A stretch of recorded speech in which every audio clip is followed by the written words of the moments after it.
Hello again and welcome to my latest project.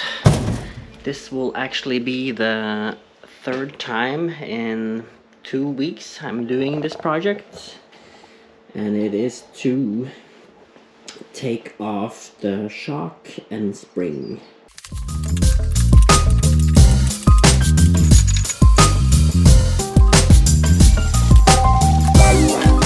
So, the goal of this video is to show you the absolute most efficient way to get this done. So, the first thing is to remove this bracket holding the brake pad sensor and the ABS sensor. So if you remove, there's a 10mm bolt and a 10mm screw. And if you remove this, my experience is that you don't need to take off the caliper, because if you take off the caliper, you put some stress on everything by hanging it, moving in here, and I don't think that stress is any less than the stress from just tilting it out a little bit. Because if you move the bracket, you have plenty of wiggle room for putting the least amount of stress possible on the lines or the wires to the caliper. It's the bolt. I mean nut.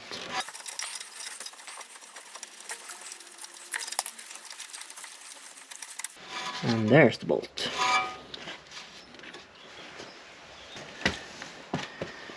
So now you can just take a small screwdriver and push this out, and then you can unplug the sensors to put the least amount of stress on them and get the bracket off. So now that's loose and can move semi-freely at least. Okay, first thing done. Then the second thing is to remove the top bolt of the stabilizer bar. That's a 15mm screw. So you just loosen it. And you just take it off with this.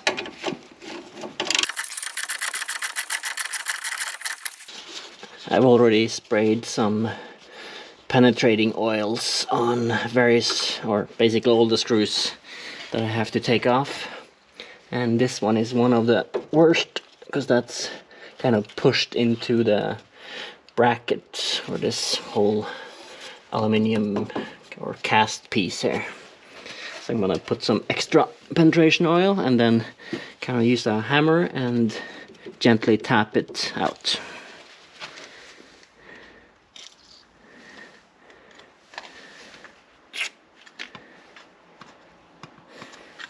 There are 2 holes in the cast that you can kind of spray penetration oil to free it up.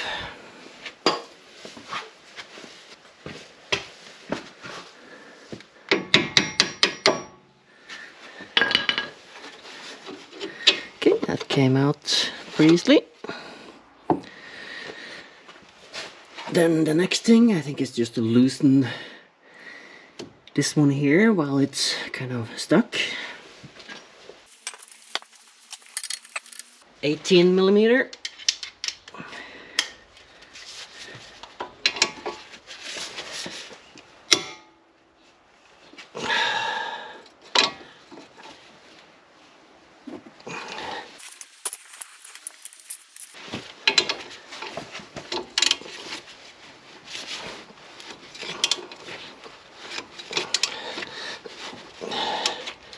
So that's kind of loose.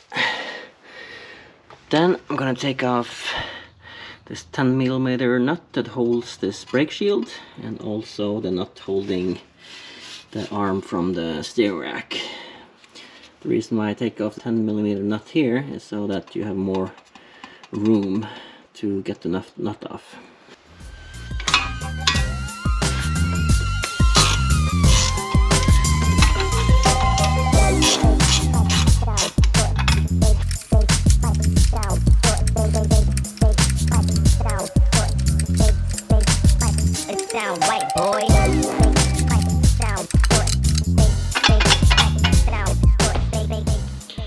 This one is a 19mm.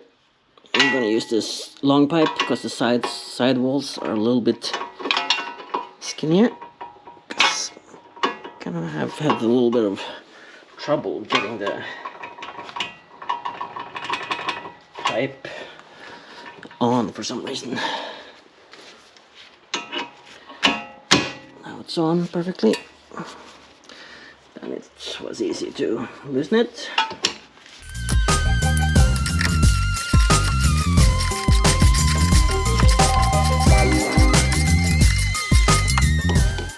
Bolt out. So the first time I tried getting this off, I was just lazy and used the hammer without the bolt on. So I have first of all ruined this part, and I also ruined the brake shield because it's so close. So now I'm gonna learn from my mistakes and use the proper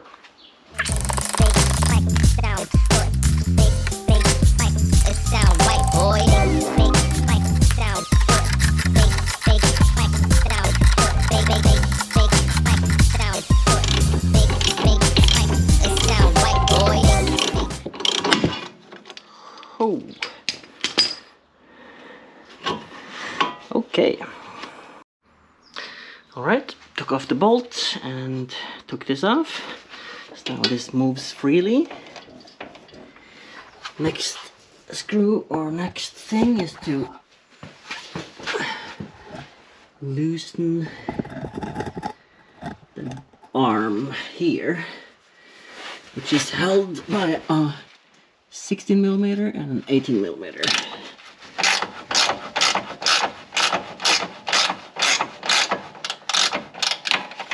So you just need to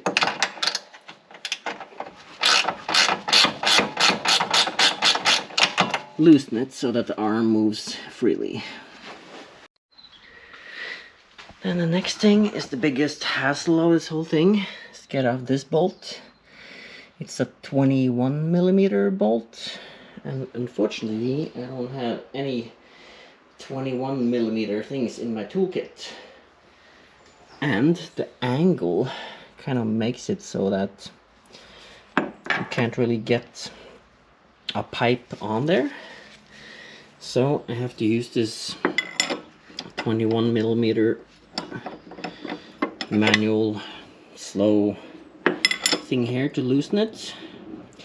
And there's also a hex inside here, which I believe is 80mm. That if the damper moves, then you have to hold it so it doesn't move.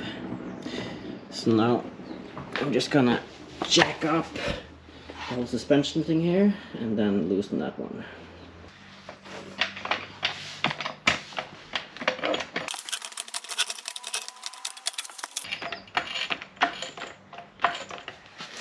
So now you move the whole shock and everything a little bit up, relieving tension from it. So then you go to the top here and start loosening this bolt here. So luckily I did this just a week ago or 2 weeks ago. So the bolt is very easy to move. It just takes forever because this far is as far as you move. It just takes forever.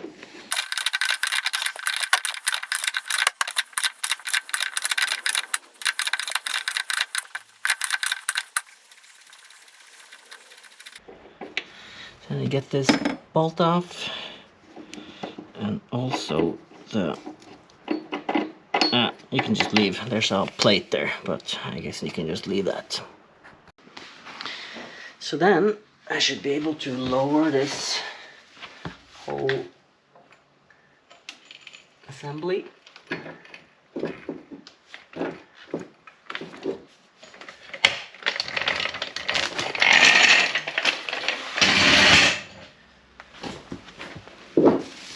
And the damper or the shocks should just slide.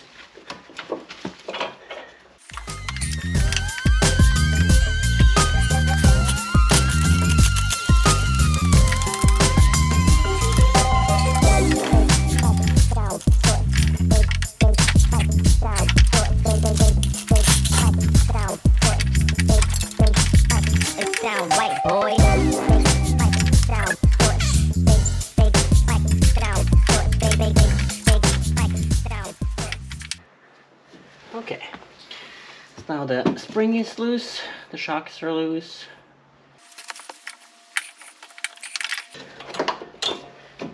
Here's the bearing and the rubber part.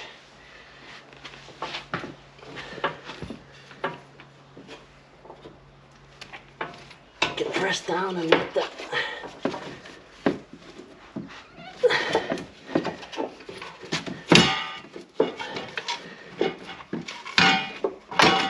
spring off completely.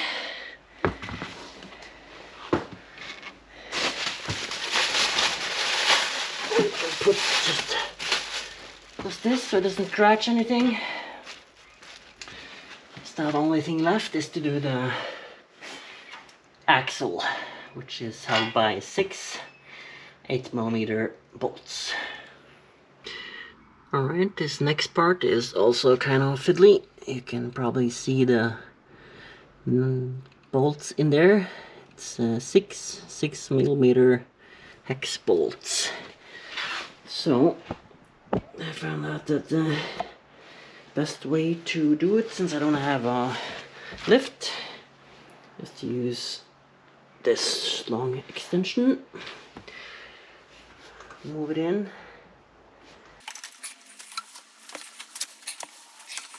And then it's open. So now I'm gonna try and learn from the last time and use this little contraption.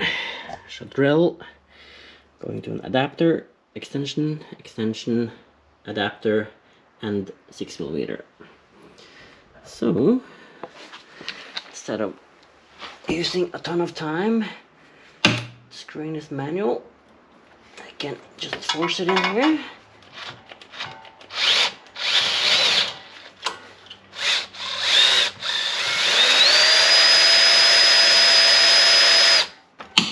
Voila!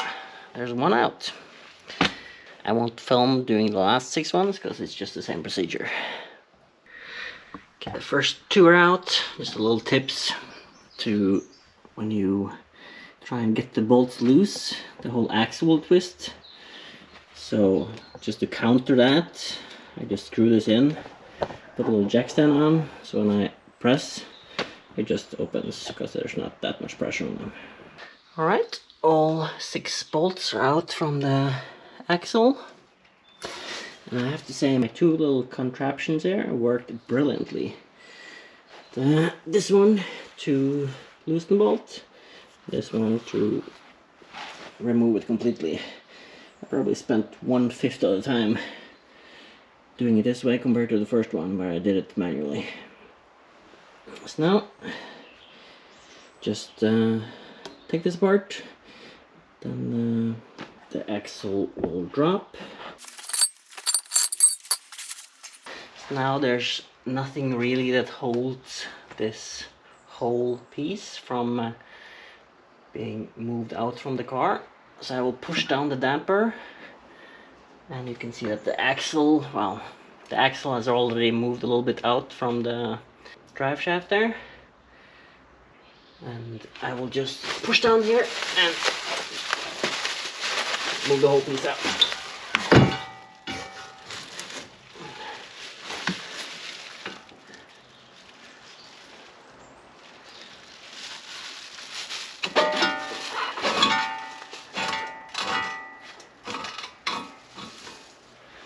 There you go.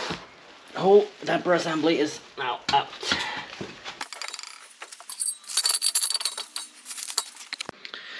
Alright, here you can see the old damper has been used for 130,000 kilometers in Norway. It's rusted, started to flake, and well used. And this is the new one that's been used for 40,000 Ks in Italy, and it looks almost new. So I just moved over the dust cover, bump stop, and this disc, and I got a new bolt. My long-term dream is to get coilovers, so that's why I'm not spending a lot of money getting new ones of all these parts. So Now I just reverse procedure and put back everything like it was. So now before putting back the new shock, I'm just sanding the inside of this cast piece a little bit.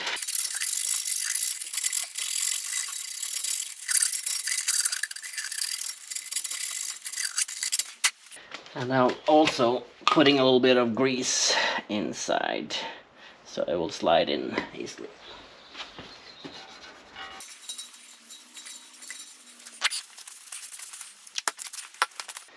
Then everything is ready to put the shock back in the car.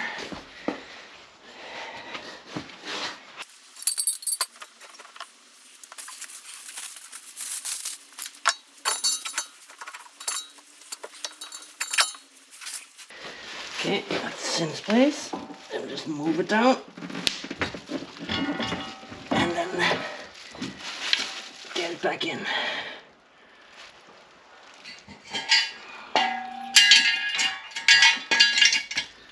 And the next step is kind of fiddly. I don't think I will get or be able to get some good footage of it. I'm gonna put the jack underneath here and rise this whole assembly up until the axle hits back in the right place. The axle is back in the correct place. So now I'm just gonna get the last 2 screws I took off and slide them back in.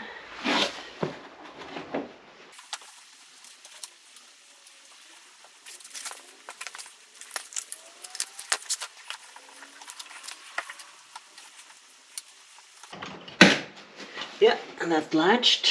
It's done. It's just to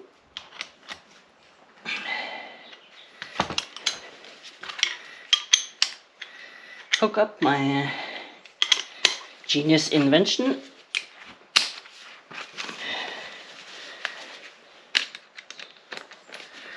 And get these all back together.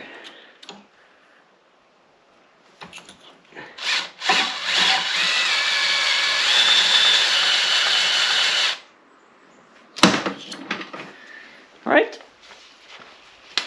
6 more to go. Alright, all axle bolts are in. Unfortunately, I have only 2 torque wrenches. One is 5 to 25 and one is 40 to 120 Newton meter. And I believe these bolts were supposed to be tightened with 30 some.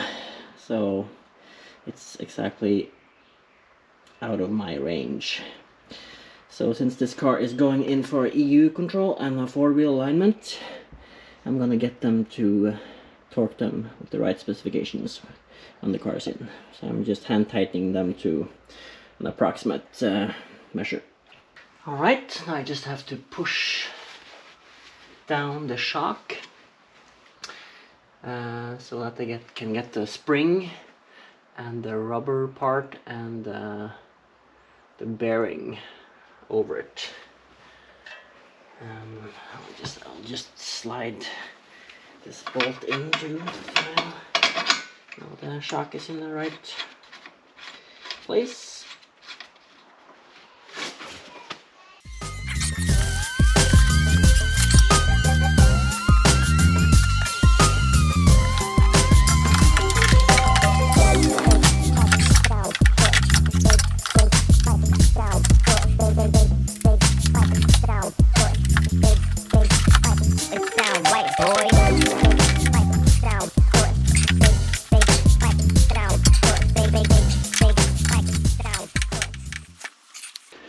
Okay, so then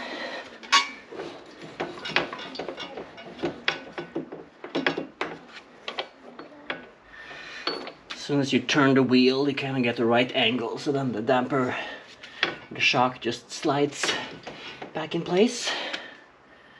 Then you can Ouch. Lift it up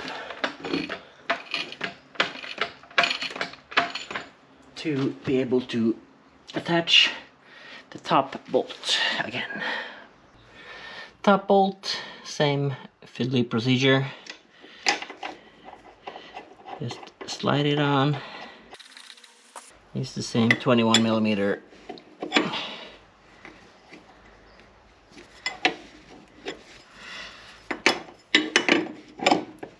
And really small motions to get back on.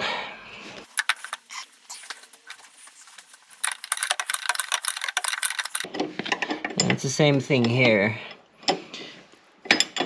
I don't have, or I can't get to the bolt to get the right torque specification. I believe it's 100 Newton, so I just have to let the garage do that job. Now it's getting to the point where my shock is starting to turn. So then you need to counter with an 8mm hex key.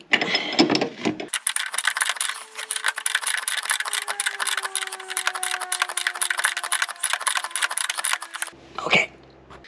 Alright, then it's just to put everything back together. I luckily have the repair manual here with all the torque specifications. So, the next thing is the track rod or tie rod ends.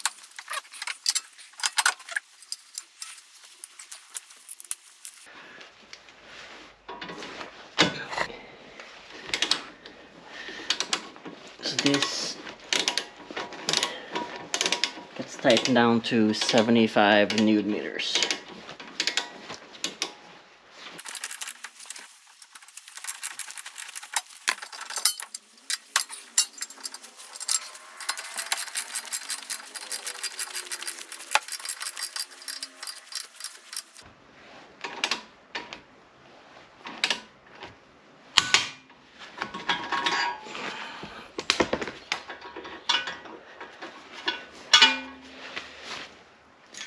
Then the next is just this small bolt here that holds the brake shield.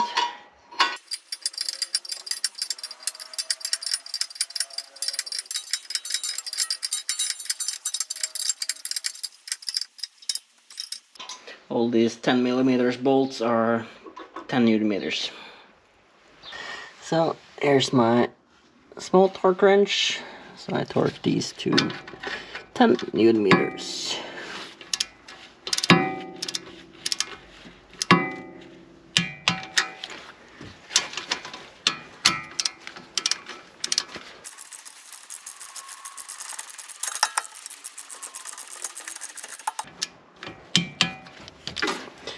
The brackets back on.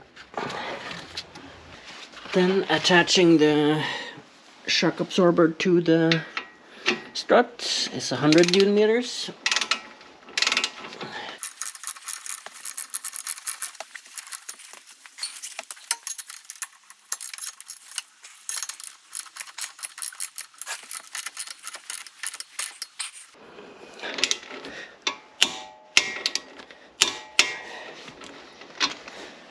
There we go.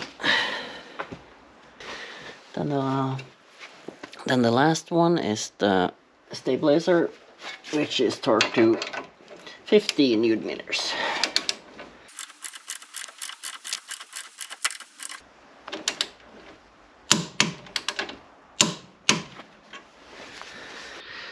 Alright, everything is put back together. All the bolts are attached. The only thing left was to jack up these and attach them a little bit, but since the car has to be standing on the wheels to be able to torque them properly, they will be torqued properly when I give the car to the workshop that's doing the four-wheel alignment. So I've torqued all the nuts and bolts that I can do, and then I made a little list for the workshop to torque the last bolts that I can't do. So now everything is perfect in the front. Just need to put the wheel back on, torque it to 130 Newton meters, and then the next will be to do the rears. Check the mic and make sure it sound right, boys.